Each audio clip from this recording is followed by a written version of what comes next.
The death of Chinese-Canadian student. Canadian woman who was missing in LA has now been. Surveillance video of a Canadian woman Cecil Hotel, Los Angeles, California, February 19, 2013.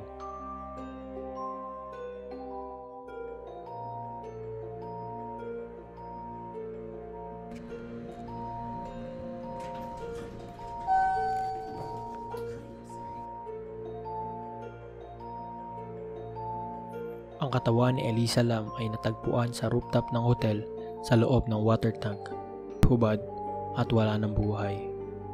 Si Elisa Lam ay 21 years old at nakatira sa Vancouver, Canada, isang immigrant na mula sa bansang Hong Kong. Siya ay estudyante ng University of British Columbia, ngunit noong 2013 nga ay itinigil niya na ang pagpasok sa kadahilanan na magulo na ang isip niya. Noong January 26 nga ay nagtour siya patungong Los Angeles at dun nga ay nag-check-in siya sa Cecil Hotel. Noong una nga ay mayroon nakatalagang kakwarto itong si Elisa, ngunit matapos mapansin ng kanyang kakwarto ang kahinahinala nitong kilos, ay nag-complain ito sa hotel at agad ay inilipat si Elisa sa ibang kwarto. Ang Cecil Hotel ay itinayo noong 1920, sikat sa mga misteryosong kaso na magpasa hanggang ngayon ay hindi pa din nare-resolba, mga kaso ng pagpatay at pagpapakamatay. Isa na nga dito ay ang kaso ni Godley Osgood kung saan siya ay binatay. At dati din nag-check-in dito ang ilan sa sikat na serial killer na sina Jack Unterweger at Richard Ramirez. Si Elisa Lam ay na-diagnose na may problema sa pag-iisip at may matinding depresyon bago pa lamang mangyari ang misteryosong pagkamatay nito. Aminado naman dito ang kanyang mga magulang na kung saan isinikreto nila ang tungkol sa bagay na ito sa iba. Sa katunayan nga ay si Elisa ay umiinom ng iba't ibang uri ng gamot ng mga panahon na yon na makatutulong upang malabanan ang kanyang karamdaman. Ang mga gamot ay ang mga sumusunod. Noong taong 2010 ay nagbukas ng blog si Elisa na pinangalanan niyang Etherfields. At dito nga ay nag-iwan siya ng mga salitang tulad ng relapse, so utterly directionless lost, you're always haunted by the idea you're wasting your life. January 30, 2013, ang scheduled checkout niya sa nasabing hotel. Ngunit hindi nagparamdam itong si Elisa sa kanyang mga magulang kung saan nagsuspetsa na ang mga ito. Matapos ay kinutuban na sila. Agad nilang tinawagan ang mga otoridad sa Los Angeles upang paimbestigahan ang pagkawala nito.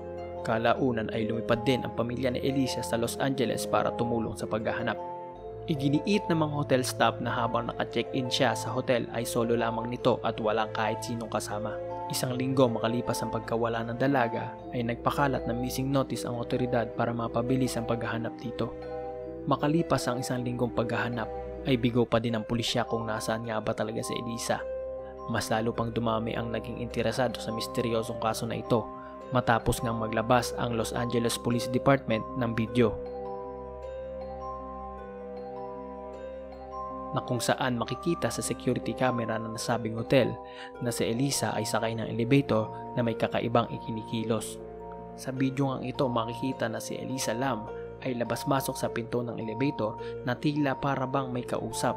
Makikita din na habang nagsasalita ay parang may minumustra itong dalaga. Paminsan-minsan pa nga ay makikita na tila ba nakikipagtaguan itong si Elisa at paulit-ulit na pagpindot nito sa elevator. Ang video ngang ito ay agad na nag-viral sa social media gawa nga ng kakaibang kilos nito. May mga teorya nga na kumakalat na kaya ganun na lamang ang kilos ni Elisa ay may mga taong umahabol sa kanya at tumahanap. May ilan din nagsasabi na baka epekto ito ng party drugs kaya nag-halusinate ang dalaga. Dagdag pa dito ay ang pagkakadiskubre ng ilan tungkol sa tunay na kalagayan ng dalaga. Ang sabi din ng ilan ay baka daw in-edit ang video ng hotel bago pa man ito i-turn over sa otoridad at i-release sa publiko. Madami din nagsasabi na baka daw ginagambala si Elisa Lam ng isang paranormal entity kaya hindi ito kita sa camera dahil si Elisa Lam lamang ang nakakakita dito. Noong araw na madiskubre ang bangkay nitong si Elisa Lam ay may isang guest sa hotel na nagreklamo kung bakit daw mahina ang tulo ng tubig at kulay itim ito at may kakaibang amoy at lasa. Agad naman ininspeksyon ng maintenance ng hotel ang nasabing reklamo at nang bisitahin nito ang water tank sa rooftop ng hotel. Doon ay nadiskubre nito ang hubad na katawan ng dalaga na palutang-lutang sa loob ng tangke kasama ng kanyang mga damit. Ang katawan ni Elisa Lam ay nabubulok na matagpuan sa kadahilanan na ito ay ilang araw nang nawawala bago natagpuan. Isa nga sa pinagtataka ng ilan ay kung paano napadpad si Elisa sa taas na bahagi ng hotel na kung tutuusin ay nakakandado ang pintuan at hagdan patungo dito. Meron din itong alarm para sa mga nagbabaka sakaling pumasok dito. May posibilidad na sa fire exit siya dumaan, ngunit nagtataka ang ilan kung paano nalaman ni Elisa ang daan patungo dito. Maliban doon, kung paano nabuksan ni Elisa ang takip ng water tank na kung tutuusin ay malabo mabuksan dahil sa bigat at laki nito. Matapos nga ang insidente ay marami ang nagtataka kung bakit ang pangalan ng hotel na Cecil ay biglang binago at ginawang Stay on Main. Matapos nga ang insidente ay nag-file ng kaso ang mga guest laban sa hotel. Ganon din ang magulang na Elisa na nag-file din ng hiwalay na kaso. Ngunit i-dismiss din ito noong 2015. Ang Dark Water ay isang horror movie na ipinalabas noong 2015.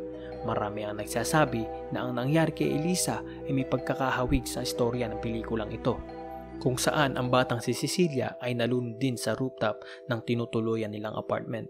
Mapailang ulit na na-delay bago mailabas ang autopsy report nitong pagkamatay ni Elisa na inabot ng 4 na buwan. Nakasaad sa autopsy report na walang foul play na naganap at ang sanhi ng pagkamatay ng dalaga ay aksidente sa pagkalunod.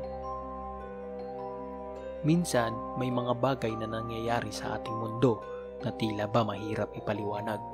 Isa nang halimbawa dito ang pagkamatay ni Elisa Lam, na magpasa hanggang ngayon ay bumabagabag pa din sa iilan. At para sa iba, ang pagkamatay ni Elisa Lam ay mananatiling misteryo. Kayo guys, ano ba sa tingin nyo ang totoong nangyari kay Elisa Lam? I-comment sa baba. At magbigay na din kayo ng suggestion kung anong misteryo ang gusto nyong talakayin natin sa susunod. Kung nagustuhan nyo ang ganitong klase ng video, huwag kalimutang mag-subscribe, i-like at i-share ang video at pindutin mo na din ang notification bell para updated ka sa aking future uploads. Muli, maraming salamat sa panonood. Misteryo TV.